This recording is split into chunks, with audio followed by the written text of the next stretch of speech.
नमस्कार। आज हम एक बहुत ही दिलचस्प सफर पर निकल रहे हैं झारखंड के प्रशासनिक नक्शे की कहानी में। हमारे झारखंड का आज का जो प्रशासनिक ढांचा है वो कोई अचानक बनी चीज नहीं है। ये ऐतिहासिक घटनाओं, सामाजिक आंदोलनों और हाँ, शासन को बेहतर बनाने की जो लगातार कोशिशें हुई हैं उनका नतीजा है। हर जिले के बनने के पीछे ना कोई कहानी है, कोई वजह है, उसी को खंगालेंगे। हाँ, तो चलिए शुरू करते हैं। सबसे पहले वो जिले जो बहुत पुराने हैं और जिनका बनना, जैसा आपने कहा, अक्सर बड़े आदिवासी आंदोलनों से जुड़ा हुआ सा लगता है। हजारीबाग का नाम सबसे पहले आता है। 1833 में बना। क्या इसका गठन सीधे तौर पे किसी बड़ी घटना से जुड़ा था? हाँ बिल्कुल। हजारीबाग का गठन 1833 में वो सीधे तौर पर 1831-32 के कोल विद्रोह का नतीजा था। ये विद्रोह इतना बड़ा था कि अंग्रेजी हुकूमत को समझ आ गया कि छोटा नागपुर के इस इलाके में उनके जो सामान्य कानून हैं वो ठीक से काम नहीं कर रहे हैं। तो विद्रोह के बाद उन्होंने स्थिति संभालने के लिए 1833 में साउथ वेस्ट फ्रंटियर एजेंसी बनाई। ये एक खास प्रशासनिक क्षेत्र था और हजारीबाग इसी एजेंसी के तहत बना एक अहम जिला था। तो हाँ, एक बड़े जन आंदोलन ने अंग्रेजों को प्रशासन का नया तरीका सोचने पर मजबूर किया। अच्छा, तो ये एजेंसी खास इसी इलाके के लिए बनी थी? हाँ, और रांची जिला, उसका इतिहास भी कुछ ऐसा ही है। स्रोत बताते हैं कि ये पहले लोहरदगा कहलाता था, 1833 में ही बना। जी बिल्कुल, लोहरदगा जिला भी 1833 में उसी साउथ वेस्ट फ्रंटियर एजेंसी का हिस्सा था।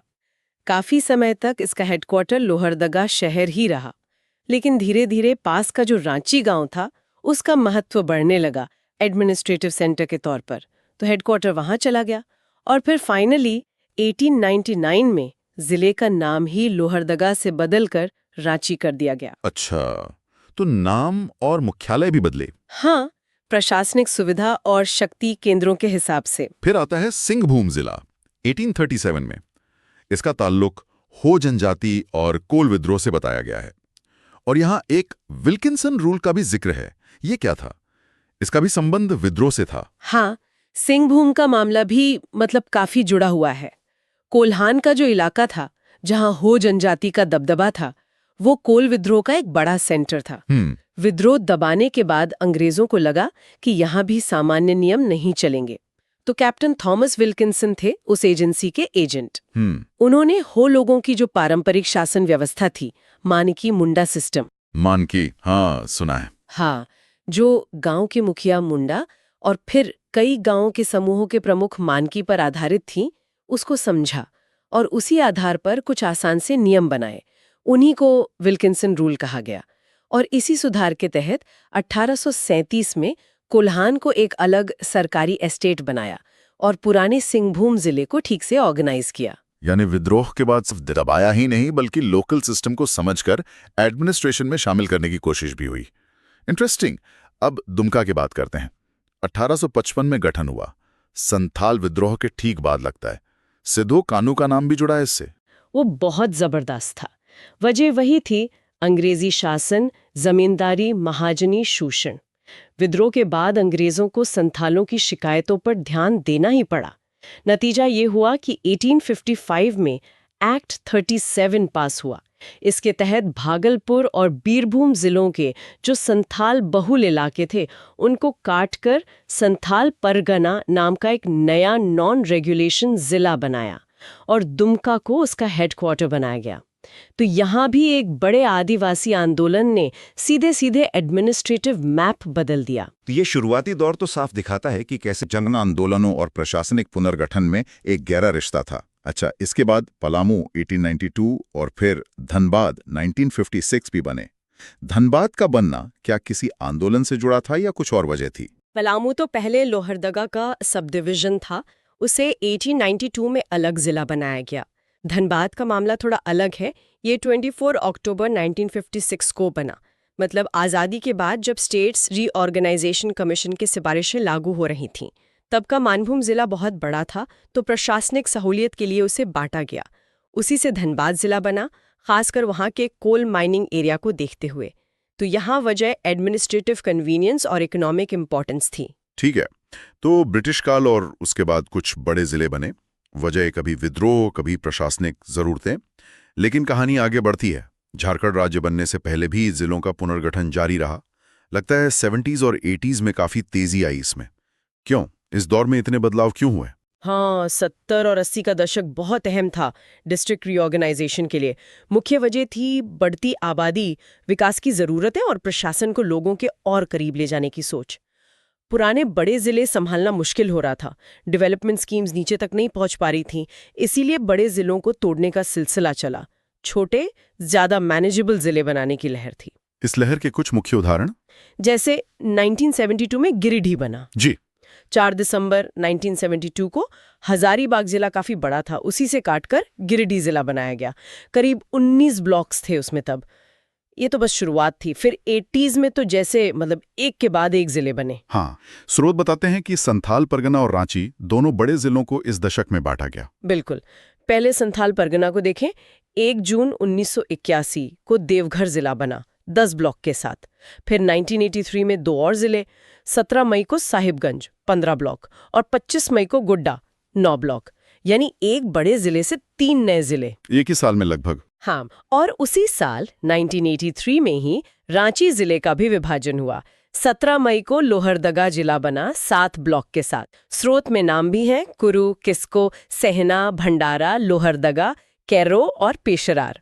और ठीक अगले ही दिन 18 मई 1983 को गुमला जिला बना 12 ब्लॉक के साथ। तो ये सब दिखाता है कि कैसे एक ही प्रशासनिक सोच के तहत तेजी से जिले बन रहे थे। यानी 80s का दशक तो सच में पुनर्गठन का दशक था। हाँ। और ये सिलसिला 90s में भी चला।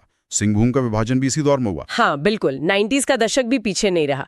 16 जनवरी 1990 को सिंहभूम जिला, जो बहुत बड़ा था, उसे 2 हिस्सों में बांटा गया।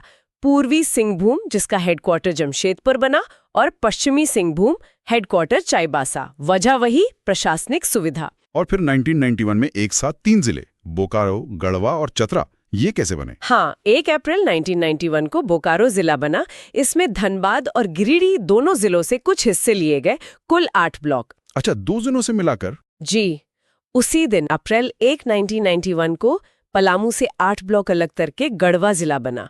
और फिर 29 मई 1991 को हजारीबाग से 6 ब्लॉक लेकर चतरा जिला। ये तो काफी तेजी से हुआ। और रुका नहीं, 1994 में भी 2 और जिले बने।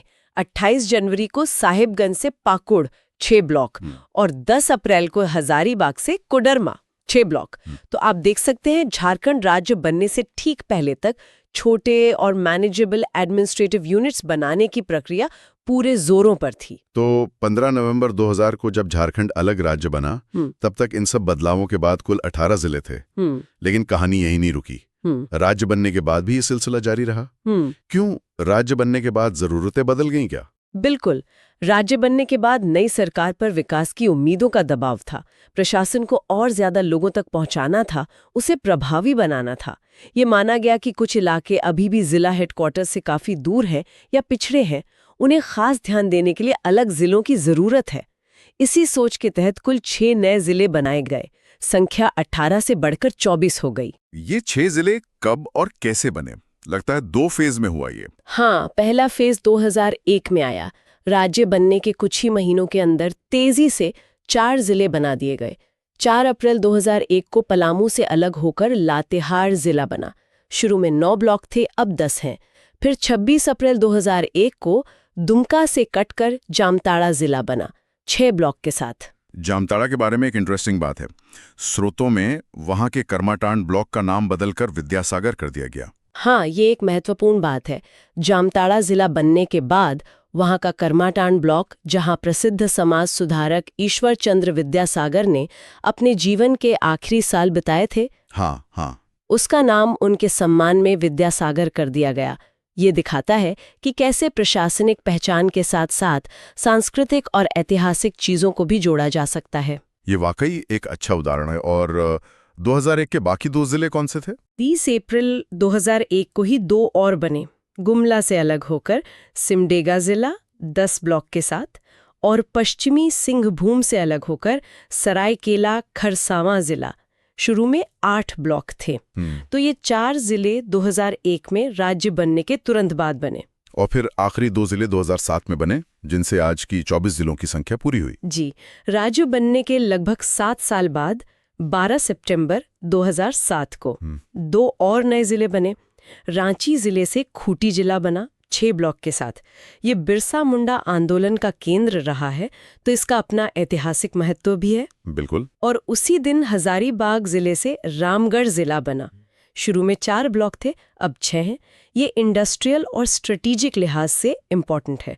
तो इस तरह 2007 में इन 2 जिलों के बनने के साथ ही झारखंड के 24 जिलों का जो आज का नक्शा है वो पूरा हुआ। तो ये सफर वाकई काफी लंबा रहा है। ब्रिटिश काल में विद्रोहों के बाद बने बड़े जिलों से शुरू होकर आज़ादी के बाद प्रशासनिक सहूलियत के लिए हुए विभाजन और फिर राज्य बनने के बाद विकास और सुलभता के नाम पर बने नए जिले। हजारीबाग से रामगढ़ तक हर जिले की अपनी एक कहानी है।